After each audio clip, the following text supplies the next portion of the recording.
자, 우리 한번 옆에 분들하고 우리 서로 한번 인사 나누겠습니다. 우리 또 가정에서 온라인으로 예배하는 성도님들도 우리 가족들과 함께 인사합니다. 사랑하고 감사하고 축복합니다.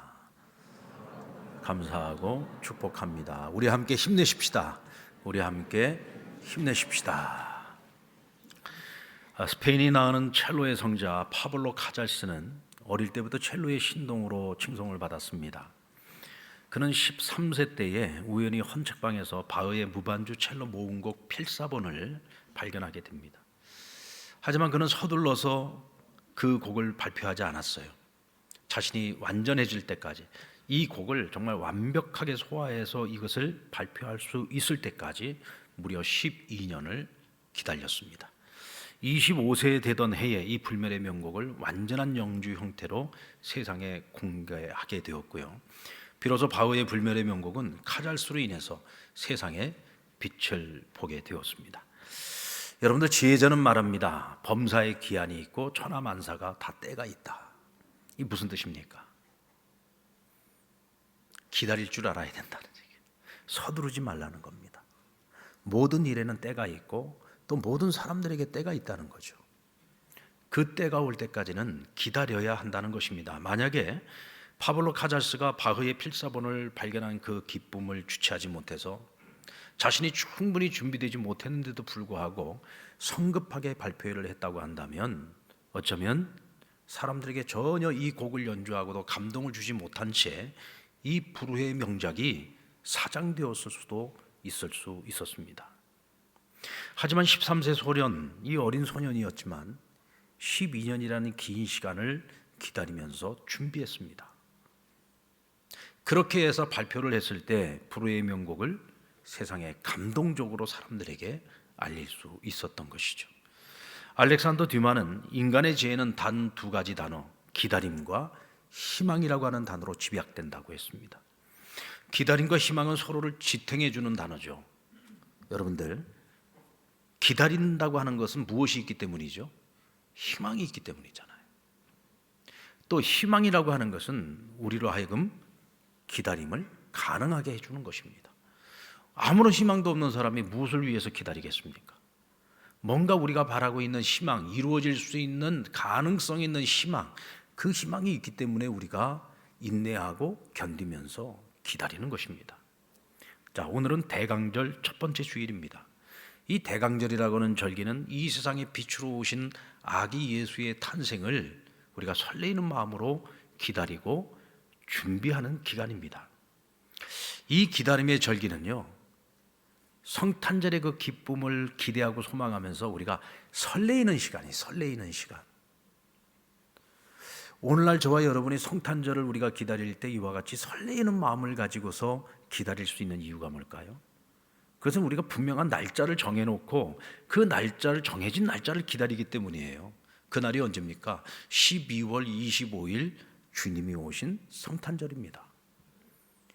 우리는 왜 이 날을 우리가 기뻐하며 그날을 맞이하고 즐겨야 되는지 우리는 그 이유를 알고 있어요. 그날이 바로 메시아의 탄생일이기 때문입니다. 이 땅에 아기 예수가 오셔서 우리가 어떤 은혜와 어떤 축복을 누리게 되었는지를 우리는 다 알고 그날을 준비하며 기다리는 거죠. 그러니까 우리가 기쁨으로 기다릴 수 있는 것이고 또한 설레임으로 기다릴 수 있는 겁니다. 하지만 메시아가 오실 그날을 전혀 알지 못했던 그 당시 사람들에게 있어서는 메시아의 오심을 기다리는 그 기간이 정말 힘겨운 시간이었을 겁니다. 왜냐하면 얼마만큼 기다려야 되는지 모르잖아요. 얼마나 더 기다려야 되는지 모르는 겁니다. 그 기다림의 시간 동안 앞으로 어떤 일들이, 어떤 사건들이 일어날지도 전혀 모릅니다. 그리고 오시는 메시아가 어떤 모습으로 올지도 전혀 알지 못합니다. 그저 막연하게 선지자들의 예언을 통해서 약속하신 그 메시아를 그냥 막연하게 기다려야 되는 것이니까 얼마나 그 기다림의 시간이 힘들고 어려운 일이겠습니까? 자, 오늘 본문에 나오는 시몬이라는 사람을 우리 같이 한번 살펴봅시다. 25절 말씀 우리 같이 한번 읽어볼까요? 시작. 예루살렘에 시몬이라는 사람이 있으니 이 사람은 의롭고 경건하여 이스라엘의 위로를 기다리는 자라. 성령이 그 위에 계시더라. 자, 시몬이라는 사람은 성경이 인정해주는 의롭고 경건한 사람이요, 성령이 늘 그 위에 머무는 자다 그랬습니다.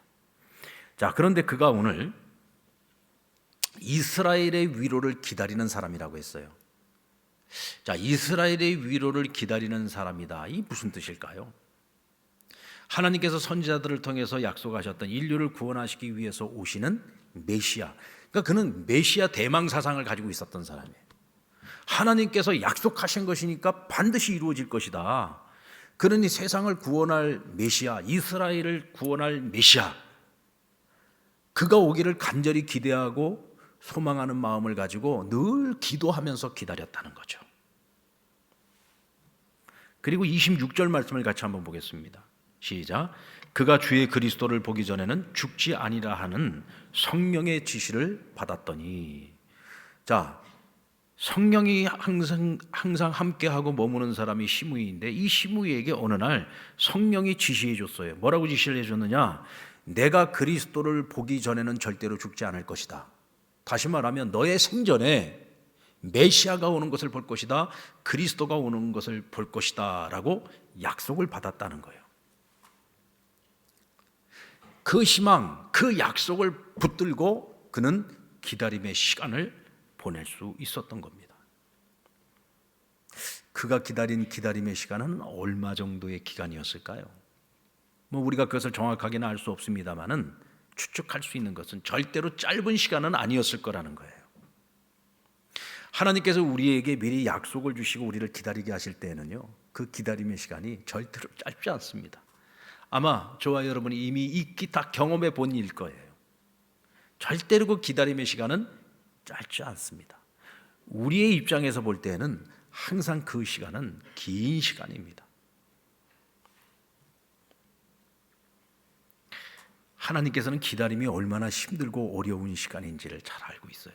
왜냐하면 이 기다림의 시간은요, 하나님도 예외가 아니기 때문입니다. 여러분, 우리도 기다려야 되듯이 하나님께서도 기다려 주셔야 합니다. 시몬이 메시아이신 아기 예수의 탄생을 기다렸던 그 기다림의 시간, 그리고 인류가 하나님 앞에 범죄하고 난 이후에 하나님께서 인류를 구원하시기 위하여 메시아를 보내시겠다고 약속하시고, 그 약속이 예수 그리스도의 탄생을 통해서 성취되기까지의 그 시간을 비교를 해본다면 이건 비교가 안 되죠. 비교 불가합니다. 하나님이 기다린 시간은요, 우리 인간의 시간으로 아무리 계산을 해봐도 그 계산이 나오지 않아요. 그만큼 하나님이 기다린 시간은 긴 시간이었고, 그리고 그 시간 동안 하나님은 그러면 아무것도 안 하고 놀고 계셨느냐? 역사 속에 개입하셔서 끊임없이 하나님은 메시아가 이 땅에 태어나시는 그 시간까지 일하고 계셨다는 것을 우리는 알고 있습니다. 그러므로 우리에게 주어진 기다림의 시간, 나의 기다림의 시간이 아무리 길다고 할지라도 우리는 절대로 하나님의 기다림 앞에서 침묵해야 합니다. 어떤 불평도 원망도 해서는 안 되죠. 침묵해야 됩니다. 어떤 분들이 이렇게 얘기할 수 있습니다. 하나님은 전능하시잖아요. 전능하신 하나님에게 기다림이 뭐가 그렇게 어렵겠습니까? 과연 그럴까요, 여러분? 우리는 유한하지 않습니까? 유한한 우리가 그 기다림의 시간을 견뎌야 된다는 것은 너무 힘든 일입니다. 우리는 시간이라고 하는 그 제한된 공간 속에서 살아가지 않습니까? 그 짧은 인생을 살아가면서 긴 시간을 기다려야 된다는 것이 우리에게 얼마나 고통스러운 일입니까? 어찌 하나님의 고통과 우리의 고통을 비교할 것입니까? 라고 반문할 수 있겠죠. 그러나 여러분, 엄밀한 의미에서 하나님이 힘드실까요? 우리가 힘드실까요? 하나님의 기다림이 힘들까요? 우리의 기다림이 힘들까요? 하나님은 전능하시잖아요. 모든 것을 하실 수 있는 분이에요. 모든 것을 아시는 분입니다. 그런 하나님께서 그 기나긴 시간을 기다린다는 거, 그 시간 동안 하나님은 모든 것을 할 수 있음에도 자신의 능력을 절제해야 되는 거예요. 참아야 되는 거예요. 인내해야 하는 것입니다. 그게 얼마나 힘든 일이겠습니까? 여러분, 우리가 기다린다고 할 때, 자, 죽음의 날을 받아놓고 내가 한번 기다린다고 합시다. 내가 몇 날 며칠 날 죽습니다. 그러면 그 날을 받아놓고 기다리는 것이 힘들까요? 그냥 내가 언제 죽을지 모르고 그냥 살다가 죽는 것이 힘들까요? 여러분, 날 받아놓고 사는 게 힘든 거예요. 감옥에 갇힌 사형수가 자기가 죽을 날짜를 알고 그 시간을 보낸다면 얼마나 고통스럽겠습니까? 그러니까 사형을 시킬 때도요, 죽기 바로 전날 혹은 죽는 당일날, 그날 특식이 나오고 그날 자신이 죽는다는 것을 먹는 음식을 보면서 그것을 알게 된다고 합니다. 그래야 고통이 덜하기 때문이죠. 여러분, 하나님 모든 걸 아시는 분이에요. 그때가 언제인지도 다 알고 계신 하나님, 그런 하나님이 모든 걸 절제하시고 참고 인내하고 기다리시는 것이 얼마나 힘들고 어려운 일이겠습니까? 지금 여러분들이 나의 기다림의 시간을 보내고 계신 분들이 있다면 항상 기억하십시오. 나만 기다리는 게 아닙니다. 다른 누군가도 기다리고 있고 하나님도 그 시간을 기다려주고 계신다는 사실을 기억하십시오. 대강절이 우리에게 주는 교훈이 바로 여기에 있잖아요. 하나님의 약속은 기다림의 시간을 견뎌내는 자들을 통하여 반드시 이루신다는 거예요. 메시아의 약속뿐만 아니라 성경에 나오는 모든 믿음의 사람들에게 하나님께서 약속하셨던 것은 그들의 인내심과 그들의 기다림의 시간들을 통해서 그 약속이 성취되는 것을 경험하게 되죠. 여러분, 아브라함이 하나님께 처음 부름을 받고 하나님께 약속을 받고서 몇 년 기다렸어요? 25년 만에 그 약속이 성취되는 것을 보았습니다. 자그마치 25년입니다. 그 시간을 기다리고 또 기다리면서, 그것도 나이가 어렸을 때 그런 것을 약속을 받은 게 아니잖아요. 그의 나이 75세에 하나님께로부터 부름받았고 약속을 받았어요. 그것도 자식을 주시겠다는 약속을 받은 겁니다. 그리고서도 25년이나 기다렸잖아요. 늙은 나이에 하나님께로부터 약속을 받았으니 한 1, 2년 기다리면 하나님 주시지 않을까 이렇게 생각하지 않았겠어요? 근데 자그마치 25년입니다. 그 기나긴 시간을 기다리고 또 기다려서 하나님의 약속이 성취되는 것을 본 거죠. 기다린 기다림의 시간이 없었다면 어찌 아브라함이 믿음의 조상이 될 수 있었겠습니까? 그리고 기다리는 사람들은 기다림의 시간에 담긴 하나님의 목적, 그 목적이 무엇인지를 읽어내기 위해서 끊임없이 하나님께 묻고 또 물어야 돼요. 그래서 우리는 그 목적이 무엇인지를 찾아내야 합니다. 여러분들, 꿈의 사람 요셉에게 오늘 하나님께서 꿈을 주셨어요. 2번 꿈을 주셨는데 첫 번째 꿈은 밭에 나가서 벼에 그 단을 묶고 있는데 요셉의 그 단이 있어요. 그런데 다른 형제들의 단이 전부 요셉의 단을 중심으로 해서 둘러서더니 전부 절을 하는 거예요. 이게 대체 무슨 꿈일까? 그리고 형제들에게 꿈 이야기를 했더니 형제들이 대노합니다. 야, 이놈아, 네가 우리의 임금이 되겠다는 거냐? 네가 우리를 다스리겠다는 거냐? 그리고서는 그때부터 요셉을 더 미워했다 그랬어요. 또 한 번 꿈을 꿨는데 이번에는 하늘의 해와 달과 그리고 11개의 별이 자신에게 절을 하는 거예요. 또 이 꿈 얘기를 했더니 이번에는 아버지가 대노합니다. 아이, 야, 이놈아, 그러면은 아비와 어미와 그리고 네 형제들이 전부 다 너한테 꿇어 엎드려서 너에게 절을 한다는 얘기냐? 한마디로 말하면 네가 우리를 다스릴 거냐라고 지금 아주 대노하면서 꾸짖고 있는 거죠. 비록 이 꿈을 해석한 아버지나 형들의 해석은 굉장히 불편한 감정을 가지고서 한 얘기였지만 먼 훗날 요셉이 애굽의 총리가 되었을 때 이 꿈은 현실이 됩니다. 이 꿈은 성취가 됐잖아요. 그러나 이 꿈이 성취되기까지 여러분 하루 이틀 만에 이루어진 일입니까? 1, 2년 만에 이루어진 일이에요? 아니, 오랜 시간이 걸렸습니다. 요셉은 어린 나이에 인생의 산전수전 공중전 다 치러야 됐고요. 하나님께서 분명히 꿈을 주셨는데 실질적으로 그에게 주어졌던 현실의 삶은요, 꿈과 정반대되는 삶이었어요. 형들의 손에 팔려갖고 애굽의 노예로 끌려갔습니다. 보디벨의 집에서 열심히 살아가지고 집사장도 되고 이제 조금 살만하니까 그의 아내가 유혹을 하다가 뿌리치는 바람에 감옥에 들어가게 됐습니다. 감옥에 들어가서도 두 간원을 만났잖아요. 금방 바로에게 불려갈 줄 알았는데 술 맡은 간원이 그 은혜를 다 잊어버리고 말았죠. 한참 시간을 감옥에서 지냈습니다. 그 시간을 보내는 동안에 요셉에게는 끊임없는 질문이 있지 않았겠습니까? 하나님 내게 주신 꿈과 내게 주어진 그 이후의 나의 삶의 현실은 너무나 다릅니다. 그렇다면 그 사이에 분명한 갭이 있는데, 틈이 있는데 그러면 대체 이 틈을 우리가 무엇으로 메꿀 수 있겠어요? 바로 하나님의 목적이죠. 대체 하나님께서 나를 무엇에 써먹으시기 위해서 나로 하여금 이 기나긴 시간을 이렇게 고통 속에서 고난의 세월을 보내게 하신 겁니까? 왜 이 기다림의 시간을 견뎌내게 하시는 겁니까? 대체 하나님의 계획이 뭡니까? 하나님 나를 대체 어떻게 사용하시려고 하는 것입니까? 저의 사명이 뭡니까? 끊임없이 하나님 앞에 찾고 또 물었던 거예요. 그리고 여러분, 요셉이 그 목적을 찾아냈어요, 못 찾아냈어요? 찾아냈잖아요. 고대 근동지역의 오랜 기근으로 인해서 사람들이 다 굶어 죽어가요. 야곱의 집도 마찬가지였습니다. 식량이 다 떨어졌어요. 그래서 요셉의 형제들이 애굽 땅에 식량을 구하러 와서 총리 앞에 무릎을 꿇었습니다. 그런데 알고 보니 그 총리가 자신들이 미디안 상인에게 팔았던 바로 동생 요셉이었습니다. 얼마나 두려웠겠습니까? 그 총리가 자신들의 동생 요셉이라는 사실을 깨달았을 때 얼마나 두려웠겠습니까? 이때 요셉이 말합니다. 형님들, 두려워하지 마십시오. 당신들이 내게 행한 일로 인하여 두려워하지 마십시오. 그러면서 하는 말이, 하나님께서 당신들의 손을 빌려서 나를 이곳에 먼저 보내셨습니다. 그 이유는 많은 생명들을 구원하시기 위해서 나를 이곳에 보내신 겁니다. 당신들이 팔았지만 그러나 그것은 하나님이 당신들의 손을 이용해서 나를 이곳에 먼저 오게 하신 겁니다. 왜? 많은 생명을 구원하기 위해서.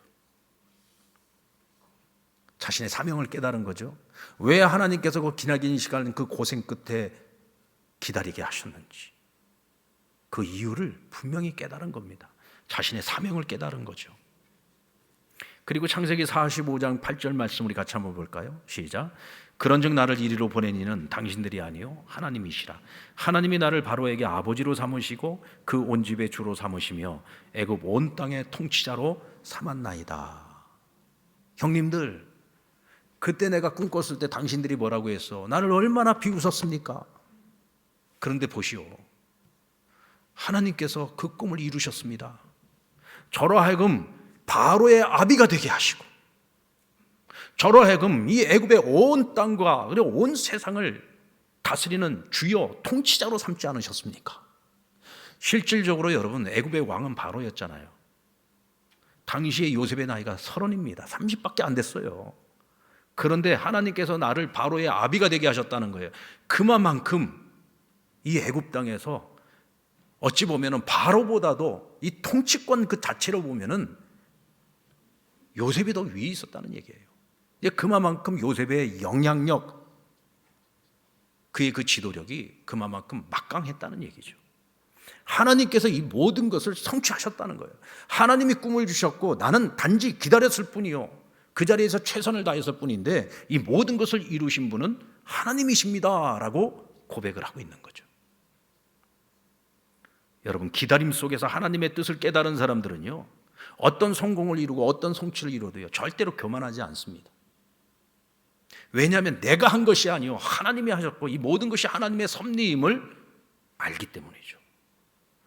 지난주에 저희 교회에 오셨던 조명환 회장님, 우리 월드비전에 우리 조명환 회장님이 오셔서 참 개인적으로도 많은 얘기를 나눴습니다.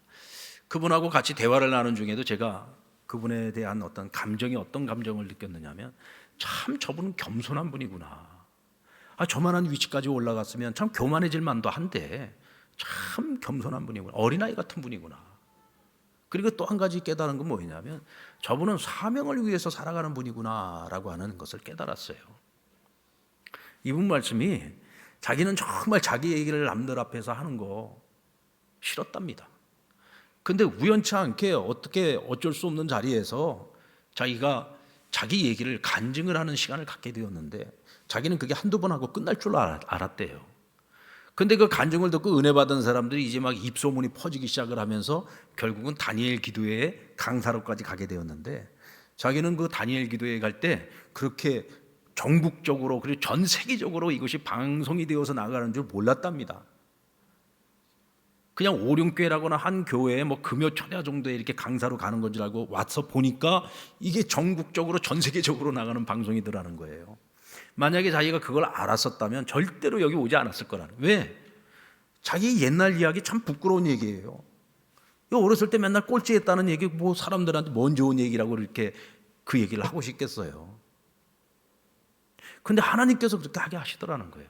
다니엘 기도에 한번 그 간증이 나가고 난 이후로 전 세계적으로 이제 뭐 와서 간증해 달라고 막 요청이 세도해 오는데 어떻게 하겠습니까? 하나님께서 판을 다 벌려 놓으셨는데요. 그래서 그때부터 언제 끝날지 모르는 이 간증 사역을 지금 전 세계를 다니면서 하게 되었다는 거예요. 여러분, 이분이 교만해지지 않을 수밖에 없는 이유, 겸손할 수밖에 없는 이유는 나를 오늘 여기까지 만드신 분이 하나님이시라고 하는 고백이 있기 때문에 그래요. 내가 한 게 아니에요. 이 모든 것이 하나님이 하셨다는 거죠. 그리고 하나님께서 나로 하여금 기다림의 시간을 겪게 하고 고난의 시간을 겪게 하고 하나님의 은혜를 입을 수 있도록 하나님께서 하신 그 이유가 뭐냐? 하나님 나를 사용하시기 위한 거예요. 그러니까 내가 하기 싫어도 이 일은 해야지 되는 거예요. 내가 맡기 싫어도 이 일은 내가 해야 되는 것입니다. 그것이 뭐냐? 사명인 거예요. 그러니까 이분이 사명을 위한 삶을 살아가는 것이죠. 여러분, 여러분에게 기다림의 시간이 주어졌다면 절대로 그 시간을 그냥 흘려보내지 마세요. 아무 의미도 없이 그냥 흘려보내지 마시기 바랍니다. 그냥 기다려야 되는 시간인 것보다 생각하고 날마다 절망하고 낙심하면서 흘려보내지 마세요. 그 시간을 통해서 끊임없이 여러분 하나님께 물으십시오. 하나님, 왜 내가 이 고난의 터널을 지나야 됩니까? 왜 하나님 나는 이 기다림의 시간을 반드시 견뎌내야만 하는 겁니까? 대체 하나님 나를 어떻게 쓰시려고 하나님 그러시는 겁니까? 하고 물어야 되는 거예요. 여러분, 우리가 이 세상에 올 때 하나님께서 그저 우리 잘 먹고 잘 살라고 우리를 부르셨을까요? 그저 잘 먹고 잘 살라고 우리 부른 거 아니잖아요. 하나님께서 우리에게 사명을 주시기 위해서 하나님 우리를 부르신 거잖아요. 사명을 주시기 위해서 우리를 불렀다면 우리는 그 끊임없이 물어야 되고 그 사명이 무엇인지를 깨달았을 때는 겸손하게 묵묵히 그 사명에 순종하는 삶을 살아가야 하는 것입니다. 이때 우리에게 주어진 기다림의 시간이 가치를 갖는 거예요. 소중한 가치를 갖게 되는 겁니다. 저와 여러분이 그런 기다림의 시간을 살아갈 수 있는 저와 여러분 되기를 주의 이름으로 축원합니다. 결국 시므온이 메시아의 오심을 기다린 목적이 뭐였습니까? 아기 예수가 하나님의 인류의 구원자가 되심을 이 땅에 메시아로 오신 것을 그의 부모들에게 확실하게 그것을 가르쳐 준 거예요. 사실 요셉과 마리아도 수태고지를 통해서 아기 예수가 탄생을 하게 되었고 또 동방박사들이 그리고 목자들이 와서 경배를 하게 되었죠. 그럼에도 불구하고 그들도 아직까지 대체 이 아기의 사명이 무엇인지를 정확하게 알지 못했습니다. 그런데 오늘 시몬을 통해서 그것을 분명하게 그들에게 고지해 주고 있는 거죠. 그것이 시므이의 사명이었어요. 이 사명을 마치고 나서야 그가 평안히 하나님께로 돌아갈 수 있었던 겁니다. 왜? 그에게 주어진 사명이 그거니까. 너가 죽기 전에 생전에 메시아를 볼 것이다. 그럼 메시아를 본다고 하는 것은 무슨 의미냐? 메시아가 오셨다라고 하는 것을 사람들에게 알리고 그리고 하나님께 가는 것. 그게 그의 사명인 겁니다. 그게 기다림의 이유인 것이죠. 분명 하나님께서는 저와 여러분에게도 그런 사명을 주셨어요. 혹시 여러분들이 그저 먹고 살기 위한 삶을 살아가고 있다면 하나님 앞에서 물어보십시오. 대체 하나님, 내가 이 세상에 존재하는 이유가 뭔지, 그리고 그 사명 앞에 순종하며 살아가는 저와 여러분, 오늘 시므이처럼 아름다운 결말을 위해서 기다림의 시간을 잘 견뎌낼 수 있는 저와 여러분 되기를 주의 이름으로 축원합니다. 그리고 우리는 기다림의 시간 동안 코람데오의 삶을 살아야 돼요. 코람데오는 라틴어로 하나님 앞에서라고 하는 뜻입니다. 죄인인 우리가 예수 그리스도로 말미암아 하나님 앞에 설 수 있게 되었습니다. 여러분, 하나님 앞에 선다는 것이요, 내가 지금 하나님 앞에 설 수 있다고 누구나에게 다 주어진 일이라고 생각하지 마세요. 구약 시대에는요, 모세와 같은 위대한 지도자도 하나님을 본다라고 하는 것은 그 죽음을 의미한다고 생각했어요. 그만큼 하나님 앞에 선다고 하는 것은 두려운 일이었습니다. 그런데 어떻게 죄인인 저와 여러분이 하나님 앞에 설 수 있습니까? 그것은 예수님께서 십자가에서 대속의 죽음으로 하나님 앞으로 나아가는 그 휘장을 찢어버리시고 우리가 하나님 앞에 담대히 나아갈 수 있도록 길을 열어주셨기 때문이잖아요. 그런 은혜를 입은 우리가 하나님을 떠나서 살아요? 우리가 하나님 앞에서 코람데오의 삶을 살아가는 것은 마땅한 일인 것입니다. 아멘? 마땅한 일인 것입니다. 자, 그럼 코람데오, 하나님 앞에서 산다라고 하는 것은 어떤 의미일까요? 지금 저와 여러분이 서로 대면하고 있잖아요. 여러분들은 지금 저를 바라보면서 제 앞에 있는 것이고 저는 여러분들 앞에 있는 겁니다. 우리가 하나님 앞에서 살아간다는 똑같은 거예요. 제가 여러분을 보고 있듯이 하나님께서도 우리를 날마다 보고 계십니다. 감찰하고 계시는 거예요.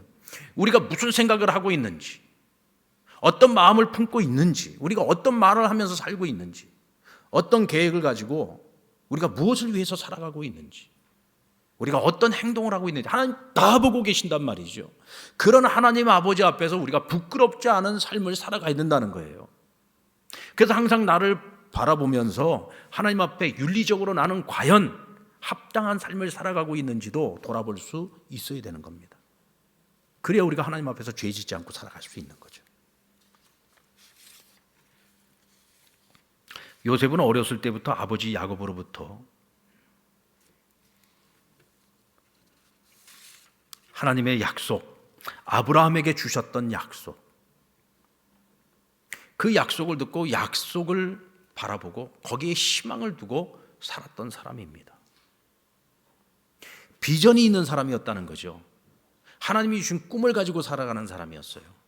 그러니까 이 비전과 꿈을 가지고 살아가는 사람은요, 그 앞에 찾아오는 어떤 시험이 있어도 어떤 유혹이 있어도 그걸 뿌리칠 수 있는 능력이 있는 겁니다.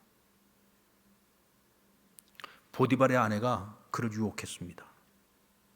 자기 집 안에 있는 모든 사람들을 어떤 이유로든 집에서 다 내보내고 요셉과 단 둘이만 남았습니다. 그리고는 그를 유혹하는 거예요. 완전 범죄를 계획한 거죠. 여러분, 당시 요셉의 나이는 청년의 나이였습니다. 얼마나 혈기왕성한 나이였겠습니까? 보디발의 아내는 젊은 아내라고 했어요. 굉장히 아름다운 여인이었을 겁니다. 그런 아름다운 여인의 성적인 유혹 앞에서 이 젊은 요셉이 그 유혹을 뿌리친다는 거 결코 쉬운 일 아니었을 겁니다. 그리고 주인이고 나는 종인 겁니다. 그 유혹을 뿌리치는 것이 쉬웠겠습니까? 그런데 요셉은 그걸 뿌리쳤어요. 그 바람에 감옥에도 들어가지 않았습니까? 어떻게 요셉이 그 유혹을 뿌리칠 수 있었을까요? 창세기 39장 7절로 9절의 말씀을 보면 내 주인이 집안의 모든 소유를 간섭하지 아니하고 다 내 손에 위탁하였으니 이 집에는 나보다 큰 이가 없으며 주인이 아무것도 금하지 아니하였어도 금한 것은 당신뿐이니 당신이 그의 아내임이라. 그런즉 내가 어찌 이 큰 악을 행하여 하나님께 죄를 지으리이까. 주인 보디발이 나를 믿어줬습니다. 그런데 내가 어떻게 이 신의를 깨트릴 수 있습니까? 당신은 내 주인의 아내 아닙니까? 저는 절대로 이와 같은 죄를 저지를 수 없습니다. 게다가 저는 하나님 앞에서 사는 사람입니다. 하나님께서 지금 이 현장을 다 지켜보고 계시는데 어찌 내가 하나님 앞에서 이와 같은 큰 악을 행할 수 있겠습니까? 여러분, 코람데오의 삶을 살았던 요셉이었기에 이 시험을 뿌리칠 수 있고 이 유혹을 뿌리칠 수 있었던 거죠. 기다림의 시간이 길어지고 억울하고 힘든 일들이 연속적으로 일어나다 보면 반드시 치명적인 유혹이 찾아옵니다. 어떤 유혹이 찾아올까요? 야, 쉽게 가자, 편하게 가자. 그 방법 말고도 다른 방법이 있잖아. 그냥 적당히 갈 수 있잖아. 라는 이런 치명적인 유혹이 우리 앞에 찾아오죠. 만약에 요셉이 이 보디발 아내의 유혹을 받아들였다면 어떻게 됐을까요? 보디발에게도 인정을 받지만 이제는 그의 아내에게도 인정을 받아서 이 집에서 살아가는 삶이 더 편해지지 않겠습니까? 더 많은 것들을 누리지 않았겠습니까? 그런데 여러분, 거기서 모든 것은 끝입니다. 그냥 요셉의 이야기, 요셉의 내러티브는 여기서 끝나고 마는 거죠. 그저 잘 먹고 잘 사다가 그렇게 끝났다. 근데 여러분, 하나님께서 요셉을 애굽에 보낸 게 그저 잘 먹고 잘 사다가 가라고 그것까지 부른 게 아니잖아요. 그에게 사명을 주셔서 많은 생명들을 구원하시기 위해서 그날 그때를 정해놓고 하나님께서 그를 보내시고 사용하시려고 하는 거잖아요. 그 사명을 아는 사람, 하나님 앞에서 살아가는 요셉이었기에 그 시험을 뿌리칠 수 있고 유혹을 뿌리칠 수 있었던 겁니다. 오늘 저와 여러분이 어떤 시험이 어떤 유혹이 찾아온다 할지라도 우리가 그것을 뿌리치고 끝까지 사명 앞에 순종하는 삶을 살아가려면 우리는 반드시 코람데오의 삶을 살아가야 합니다. 하나님 앞에서 살아가야 합니다. 기다림의 영성은 죽음도 막지 못하지요. 오늘 우리가 먼저 읽은 창세기 50장 25절의 말씀은 요셉이 생을 마감하면서 이스라엘 자손들에게 맹세하게 한 약속과 당부의 말이었어요. 우리 25절 말씀을 같이 한번 보겠습니다. 요셉이 또 이스라엘 자손에게 맹세시켜 이르기를 하나님이 반드시 당신들을 돌보시리니 당신들은 여기서 내 해골을 메고 올라가겠다 하라 하였더라. 자, 지금 요셉은 생을 마감하고 있습니다. 그런데 생을 마감하면서 지금 자신의 그 가족들에게 무엇을 지금 부탁을 하고 있느냐면, 언젠가 당신들은 하나님의 돌보심 속에서 이곳에서 잘 살다가 이곳을 떠나는 날이 올 겁니다. 그리고 당신들이 떠나온 고향 가나안 땅, 하나님께서 우리의 조상 아브라함에게 약속하셨던 바로 그 땅,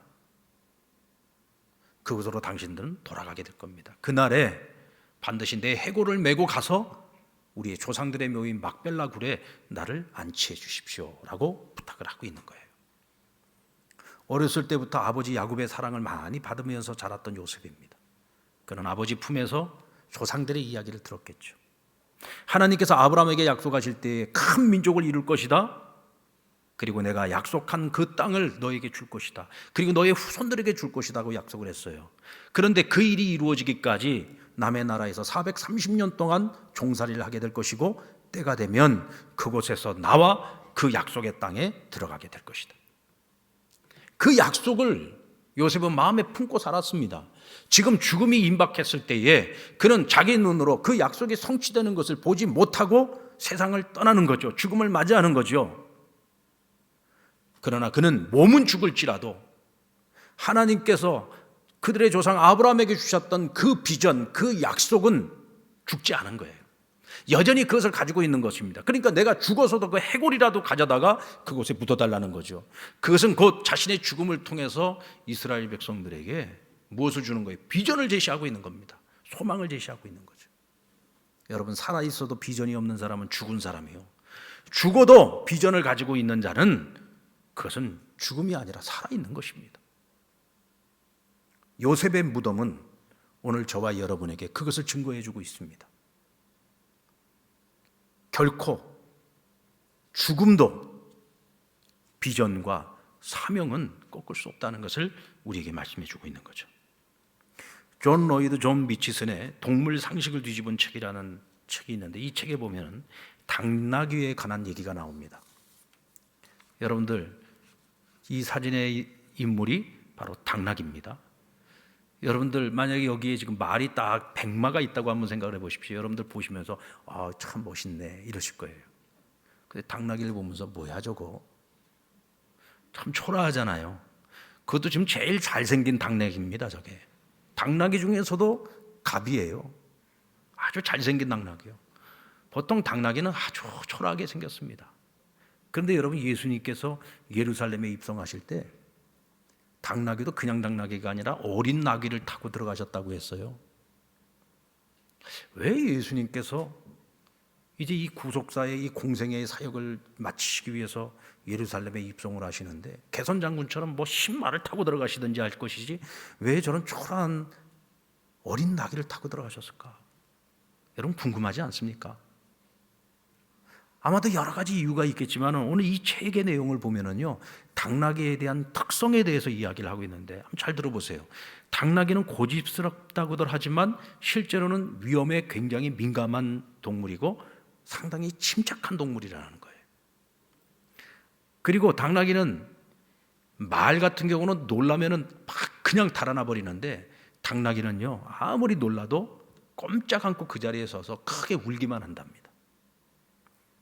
또 비슷한 크기의 동물 중에서 유일하게 사자와 마주쳤을 때 도망가지 않는 동물이 당나귀라는 거예요.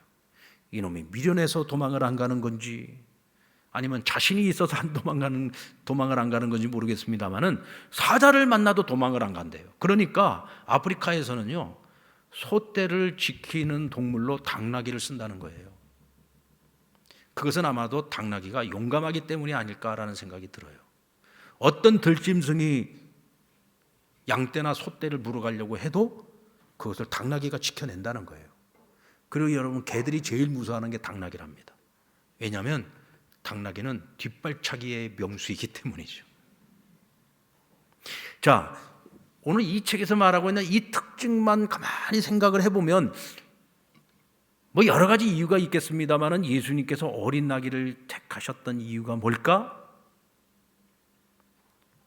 나귀는 화려하지는 않지만 강한 적을 만나도 두려워하지 않는다. 용기가 있다는 거죠. 그리고 도망가지도 않아요. 책임감을 가지고서 기다릴 줄 아는 동물이라는 것입니다. 여러분, 하나님께서 하시는 모든 일에는요, 뜻이 있고 계획이 있고 거의 의미가 있어요. 예수님께서 어린 나귀 타고 들어가신 이유가 아무 이유 없이 그것을 타고 가지는 않았을 거예요. 이 동물이 가지고 있는 이 특징이 오늘 우리에게 말해주는 바가, 시사하는 바가 크다는 거죠. 오늘도 하나님께서 찾으시는 사람, 앞으로 이 세상을 심판하시기 위해서 다시 오실 예수 그리스도, 그분을 맞이하기 위해서 준비해야 되는 사람들은 어떤 사람인가? 바로 이 당나귀와 같이 기다릴 줄 아는 사람이다. 책임감을 가지고 묵묵히 코람데오의 삶을 살아갈 수 있는 사람. 오늘도 하나님께서는 그런 사람들을 찾고 계시고 그런 사람들을 통해서 하나님의 약속을 이루어 가게 하실 것입니다. 저와 여러분이 그런 사람 되기를 주의 이름으로 축원합니다.